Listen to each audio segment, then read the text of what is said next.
bukan di oman-oman. Ada namanya oman. Kembali lagi perkenalkan nama saya Oman Windu. Biasa dipanggilnya ada yang manggil Oman, ada yang manggil Ustaz Oman, Mbak Oman juga. Jadi diboleh saja. Terima kasih atas kedatangannya dan ingin bersilaturahmi dengan saya. Asal saya dari Jakarta. Bagaimana dari Jakarta? Terima kasih. Assalamualaikum warahmatullahi wabarakatuh.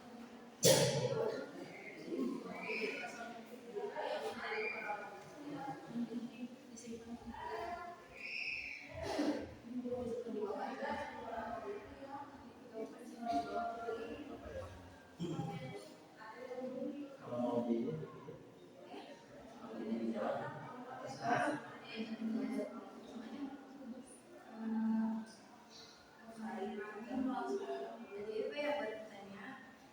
apa latar belakang pendidikan dan pengalaman Bapak dalam bidang agama?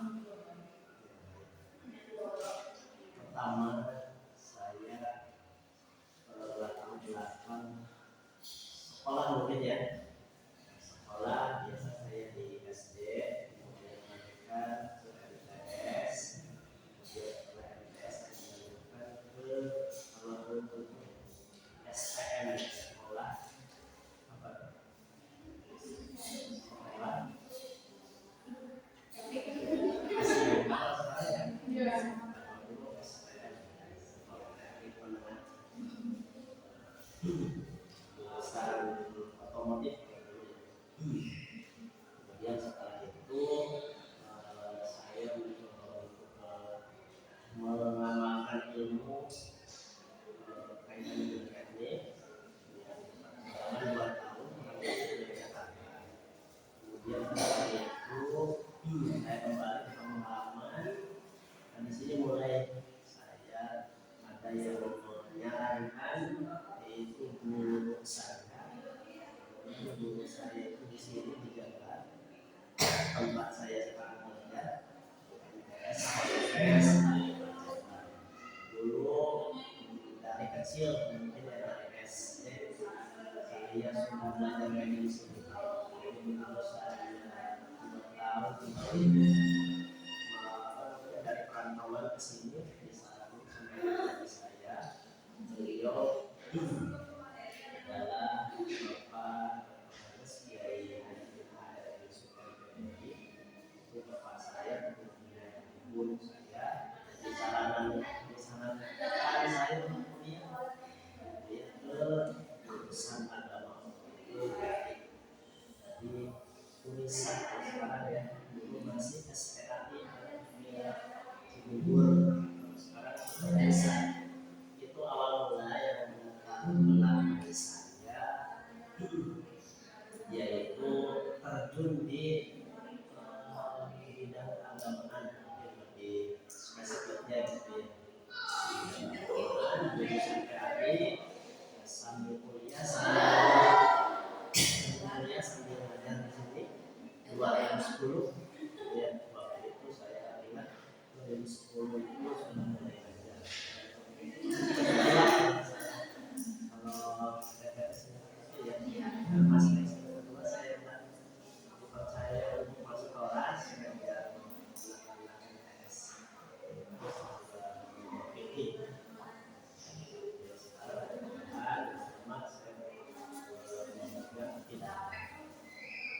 itu mungkin yang latar belakang pendidikan saya itu yaitu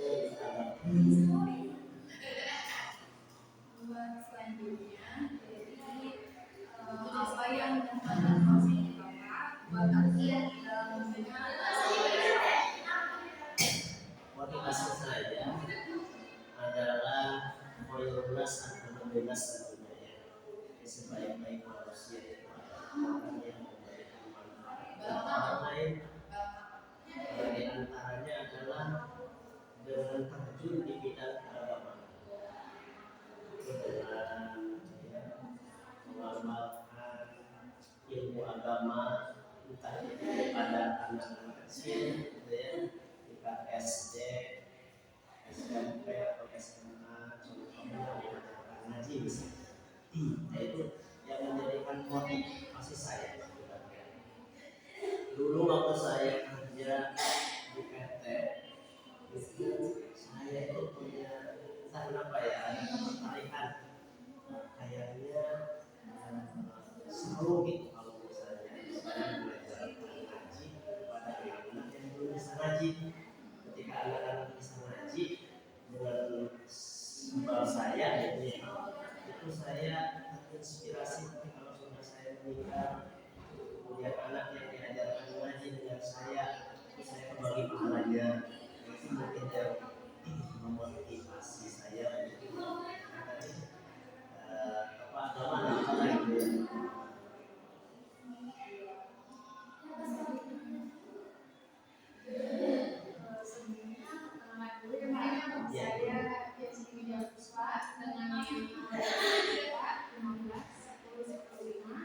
Dari program studi pendidikan sekolah dasar dan ada selingan. Pertanyaan yang saya ajukan yaitu yang pertama, program apa aja sih yang telah dilaksanakan oleh Bapak untuk membina masyarakat? Pertama, saya sudah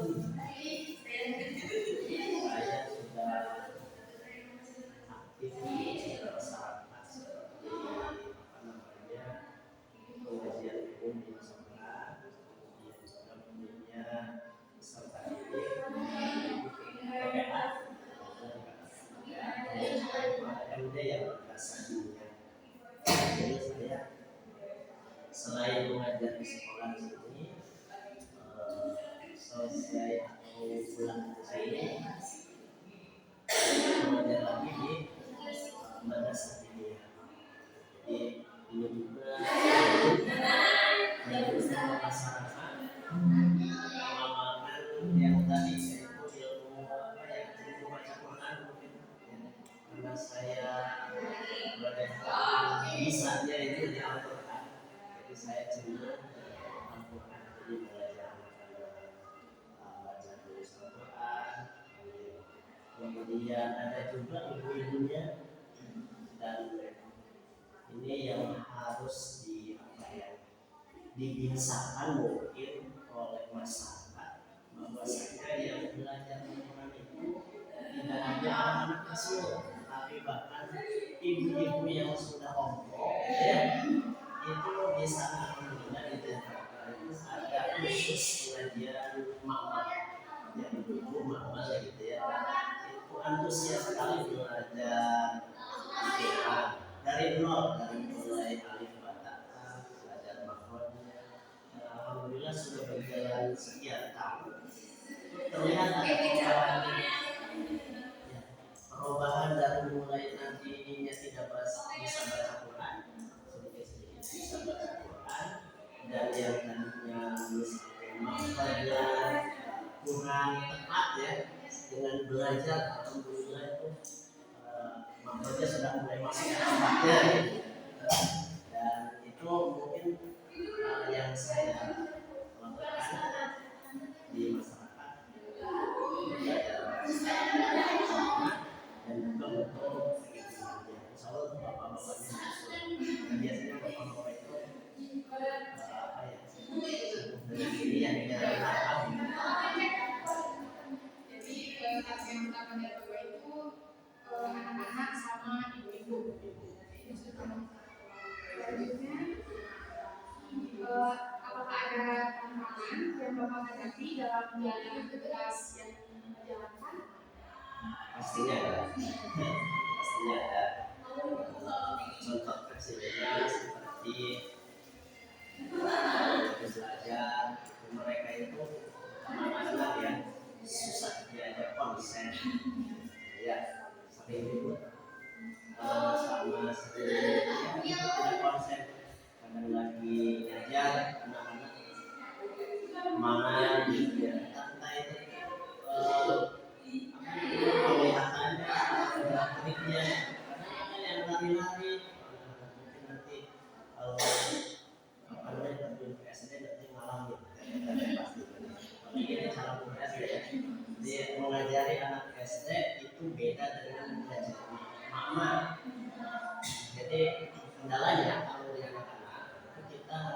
harus sering-sering memfokuskan mereka. Ketika mereka lengah, kita harus diajak konsentrasi.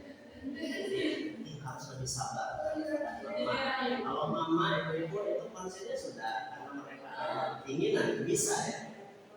Jadi mereka itu ibu-ibu itu tidak khusyuk mendengarkan. Kalau anak-anak tidak bisa seperti itu. Jadi di sini nanti ada apa namanya metode yang berbeda mengajar anak-anak dan mengajar bukan anak-anak. Kendala yang kedua, ada anak ini yang susah bisa. Kenapa? Karena dari mereka sendiri dengan adanya yaitu sekarang itu HP ya, jadi anak-anak itu kurang termotivasi karena adanya HP. Mereka lebih cinta, lebih suka megang HP daripada mereka itu megang TikTok atau megang apa. Jadi kalau di sini saya apa namanya catat ya, kalau catat ini untuk belajar Al-Quran supaya mudah itu adalah dari hati dulu. Kalau hatinya udah cinta, insya Allah anak itu mudah bisa. Tapi kalau hatinya udah nggak cinta, itu susah bisa saja. Itu saja kendala.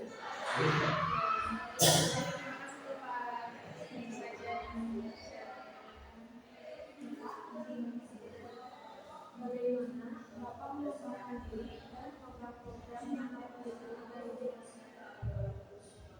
Ini cara kuliah, cara supaya bagaimana kalau pengajian itu lebih berkembang, lebih kemana lagi gitu ya. Jadi saya menginginkan ini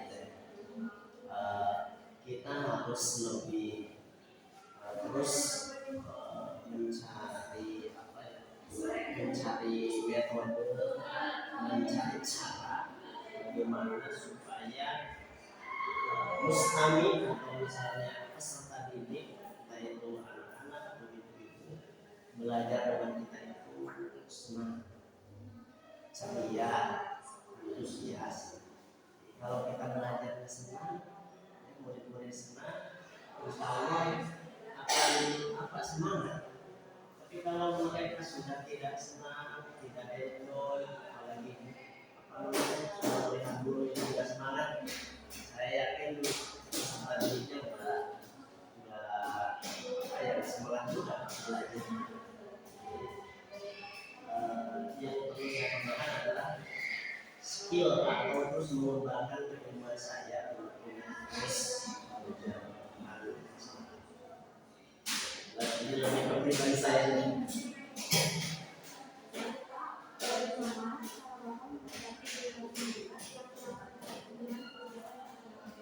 Nah, ya. Jadi kita memang harus bekerja sama dengan orang tua. Ya. Kalau misalnya satu yayasan, satu pendidikan, bisa taruhlah PPA atau MD mana sendiri.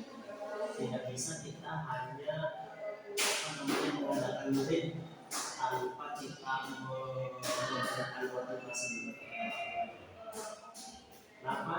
Karena kita bekerja sama. Kita guru aja udah habis-habisan nih ingin anaknya bisa maju. Tapi setelah lepas dari ngaji, dari PPA, orang tuanya nggak mendukung. Anaknya dibebasin, main dibebasin, akhirnya tidak sejalan. Tujuannya tidak tercapai. Di sini itu adanya antara guru dengan orang tua siswa dan guru siswa. Kalau tiga komponen ini, sama satu lagi masyarakat. Di masyarakat agar ada pendidikan masyarakat supaya orang tua guru ngaji anak dan masyarakat ini dalam lingkungan ini dan sudah satu tujuan, insya Allah masyarakat yang ada di sini.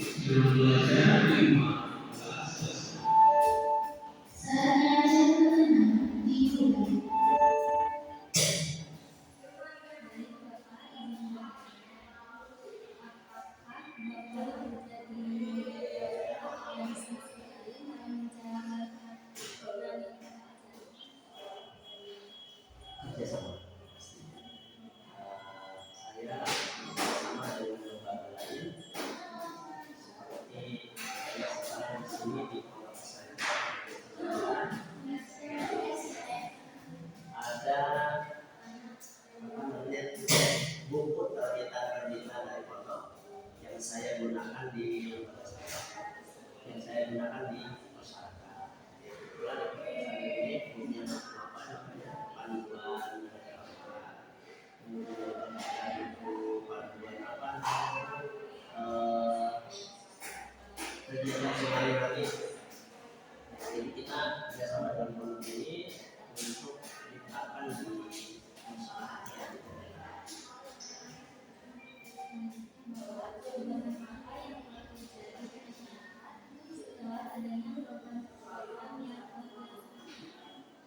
Perubahannya adalah ibu-ibu ya, yang sudah belajar Al-Quran itu tidak mau meneliti Al-Quran walaupun di sore-sore berjalan ke masjid sambil meneliti Al-Quran. Ya, saya lihat luar biasa. Jadi tidak malu. Kita kalau lagi melewati apa sih udah ini aja gitu ya. Ini nanti Al-Quran di lewat masyarakat itu antusias, semangat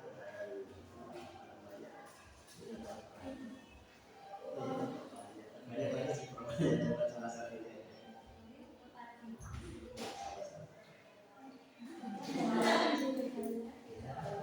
Bagaimana masyarakat mendukung program-program yang dilaksanakan oleh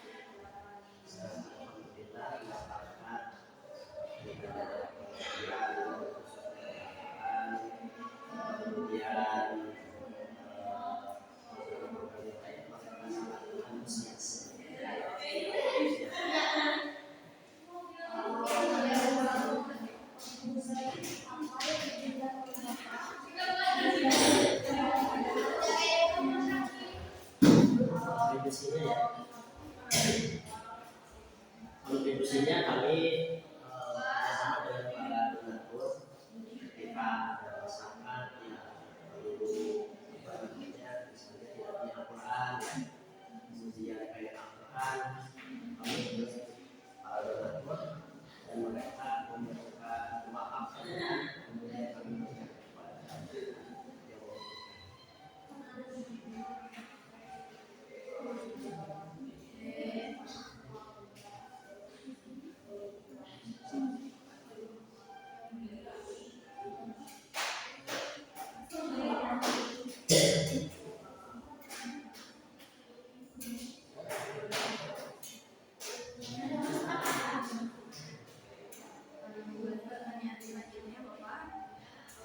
yang menjadi kendala utama dalam menyebarkan keyakinan Islam di era digital seperti sekarang, sama solusinya. kendala dan solusinya ya. Di era digital ini memang tidak bisa dihindari oleh kita ya. Di zaman sekarang bukan hanya anak-anak, tapi ibu-ibu pun sekarang sudah main gadget namanya.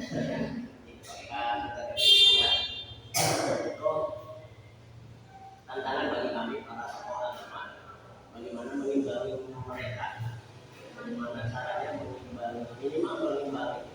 Kalau dalam Al-Quran wal akhiratu khairun minallah, ya akhirat itu artinya lebih utama daripada kehidupan dunia.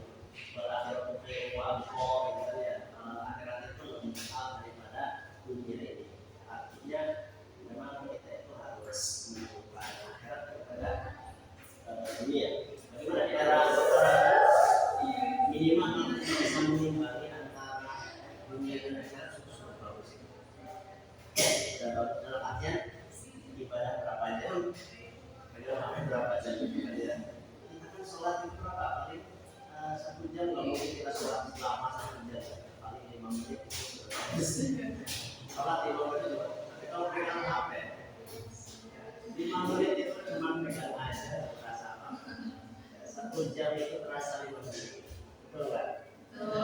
2 jam nggak terasa, bahkan berjam-jam, ya kan? Berjam-jam kita pegang. Nah, solusinya bagaimana?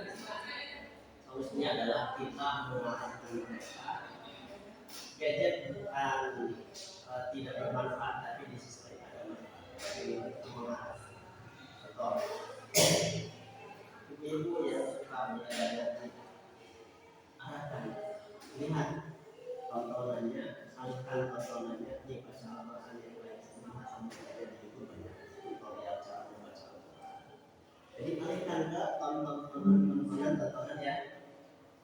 yang bermanfaat daripada tontonan yang misalnya orang tugas kita tokoh agama adalah melatih, karena tidak bisa dibendung. Ya, namanya digital tidak bisa, perkembangan digital tidak bisa dibendung.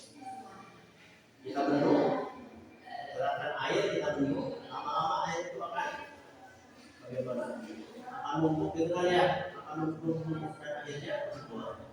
Tidak bisa kita bendung. Anak kita pun begitu. Depan anaknya tidak boleh dikasih HP. Akhirnya ketinggalannya. Biarkan mereka main HP, tapi kita batasi misalnya. Nah, satu ahad boleh main HP, itu pun hanya 1 jam. Artinya saya masalah Kamis Jumat break ya, dan tidak ada HP. Jadi itu solusinya ya. Jadi solusinya. Jadi apa namanya, kita akan kemudian kita terus bimbing untuk kesabaran.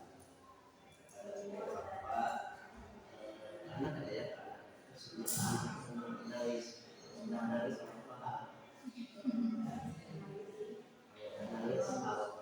senjata mereka. Saya kalau anak nangis itu senjata biar